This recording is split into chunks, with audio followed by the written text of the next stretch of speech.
didn't think I was going to get this today. I thought it might have been lost, but lo and behold, it's arrived.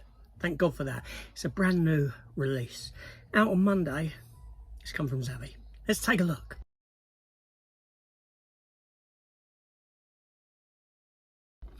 Hi everyone, welcome back to the channel. Yes, funnily enough, I've been looking at the tracking for this one this morning, and it's still showing as up West Midlands somewhere. It's not made its way to my local depot or out to delivery to me. But lo and behold, it's come through the door, which is great, because I was a bit annoyed, because I was looking forward to sitting down and watching this today or tomorrow. Seriously. New release, Arrow new release. Let's open it up, let's take a look, see what it is. Get rid of that. And what do we have within? From 1998, we have Lost in Space from Arrow. I like this film. I like this film. It's got problems, yes, you know. It's got CGI problems, but then it's got some really bad special effects, but it's got some really good special effects as well. The bit where the planet's breaking up and the ship is taken through, you know, there's a lot of good in this film, but there's a lot of bad as well. But it's a film that I enjoy. So the minute that it was announced on 4K, it made me happy, because it would have been one that I would have said, yeah, this deserves a 4K upgrade, for me at least. So let's take a look at it.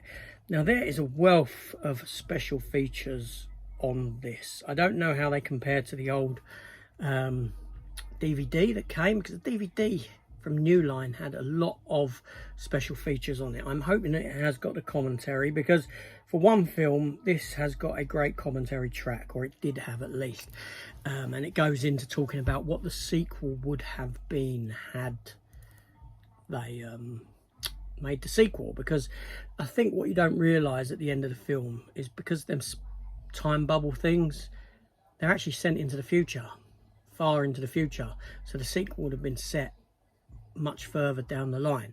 But anyway, so there is a wealth of special features that if you want to read up on them, I suppose you can pause and take a look. I don't know if that's visible or not, honestly, but bloody hell, I need to sort my glasses out, I really do. So let's get into this and take a look at it anyway, because yeah, that's what I'm wanting to do. So I don't know why it is, but I have this thing with Arrow releases now that I always leave the plastic around them, and I don't know why, just with Arrow. What's that about? Well, I've buggered it on this one anyway, because I've torn it down there. But let's take it off. Let's just take it off. Usually I do better than that, but it's not the end of the world, is it? So there we have the box, like so. You've got the robot on the front. You've got the spacecraft line up there. You may be able to get a better shot of that, I don't know.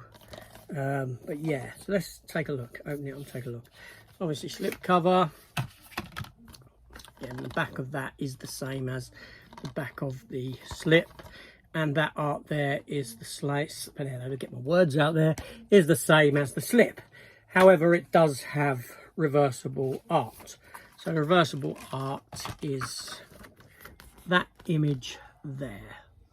Okay, so that's going to form my cover. I'm going to turn it around, because you know, the art on the slip, to be honest, I can take or leave. I do prefer the art on the actual Blu-ray release rather than this as well. I think it's better, but there we go. I'm not going to moan about it. It's good to have it. There's the 4K there, the disc, as you can see, and we do get inside. Let's take a look. We get an advert card.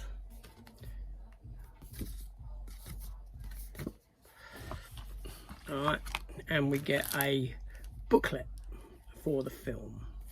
Quite a thick booklet, to be honest. Yeah, it's got about 45 pages in it, 46 pages. There's contents there, so that's nice, that's great. Bit on the crew. Now you got some writing in there, articles from things, stuff like that.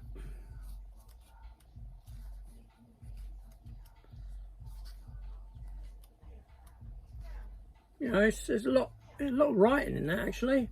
I'm pleased with that. I always like a book with some writing because sometimes I do take them with me to work. Read them en route if I'm not driving, or read them in my breaks and things like that. They're easy to carry. So there we go, 1998's Lost in Space. I do remember seeing it at the cinema. I did go cinema to see it. I mean, you know, like I said, some of the effects are poor. That little space monkey, horrendous. Spider Smith, you know, Dr. Smith, is his name in it? Why does that sound wrong now? Anyway, he's yeah, his effects, but the model work is great. Problem was they had so many effects houses working on this film, doing little bits here and there. Some of it didn't come together, but there we go. Let me know your thoughts in the comments down below.